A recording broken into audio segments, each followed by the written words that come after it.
আসানসোল দক্ষিণ বিধায়িকা প্রিয় দিদিভাই অগ্নিমিত্রা পাল মহাশয়ার তরফে প্রত্যেক বছরের মতন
মমতা ব্যানার্জির সরকার জবাব দিতে হবে। আজকে সারা পশ্চিমবঙ্গের বুকে আমরা সারদা দেখেছিলাম, রোজভ্যালি দেখেছি, আজকে আমাদের ছোট্ট শহর আসানসোলে দেখলাম প্রায় 350 কোটি টাকার সাধারণ মানুষের টাকা চুরি করে তৃণমূল নেতা এবং তার ছেলে ঠকিয়েছে এবং এখন অবধি কোনো অ্যাকশন হয়নি। এখন অবধি আসানসোল নর্থ পুলিশ হাত গুটিয়ে বসে রয়েছে এফআইআর হওয়ার পরেও। আসানসোলের মানুষ তারা জবাব চায়, বাংলার মানুষ জবাব চায়। আজকে কুণালবাবু বলেছিলেন সব থেকে বড় বেনিফিশিয়ারি সারদা চুরি থেকে, সারদা কেলেঙ্কারি থেকে যদি কেউ হয়ে থাকে সেটা হচ্ছে মুখ্যমন্ত্রী মমতা বন্দ্যোপাধ্যায়।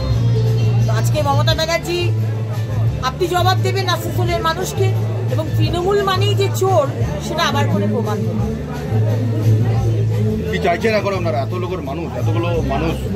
দেখুন আজকে হাজার হাজার মানুষের টাকা এই তৃণমূল নেতা এবং তার ছেলে চুরি করেছে। আপনি ভিডিও ছেড়ে যদি বলেন যে ক্ষমা করে দিন, আমি 20 তারিখে টাকাটা দিতে পারলাম না, সেটা তো ক্ষমা করা যাবে না। আপনাকে পুলিশ অ্যারেস্ট করুক এবং চাপকে সোজা করে আপনাকে মানুষের যে টাকা আপনি চুরি করেছেন, গরিব মানুষ যারা বাড়ি বিক্রি করে, জমি বিক্রি করে আপনাকে টাকা দিয়েছেন, লোন নিয়ে টাকা দিয়েছেন, আপনাকে ভেবেছে যে বহুগুণ সেটা বেড়ে আপনি আবার ফেরত দেবেন। আপনি যে টাকা চুরি করছেন, ঠকিয়েছেন, তারা তো বুঝতে পারেনি, গরিব মানুষ। সুতরাং তাদের টাকা আপনাকে যেভাবে হোক ফেরত দিতে হবে। আপনাকে এবং আপনার বাবাকে চাপকে সোজা করে টাকাগুলো যাতে পুলিশ আদায় করে, এবং তৃণমূলের নেতার ছেলে বলে আপনাদের যেন কোনো প্রোটেকশন না দেওয়া হয়, যেটা আমরা বরাবর দেখেছি। তৃণমূল নেতা খুন করবে, কিচ্ছু হবে না। তৃণমূল নেতা ধর্ষণ করবে, কিচ্ছু হবে না।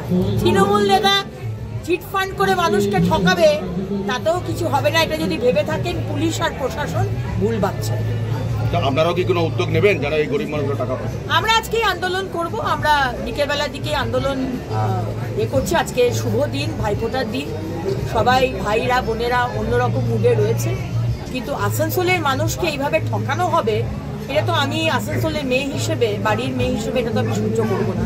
সুতরাং আজকে বিকেলেই আমরা একটি মানে আন্দোলন আমরা সংগঠিত করছি।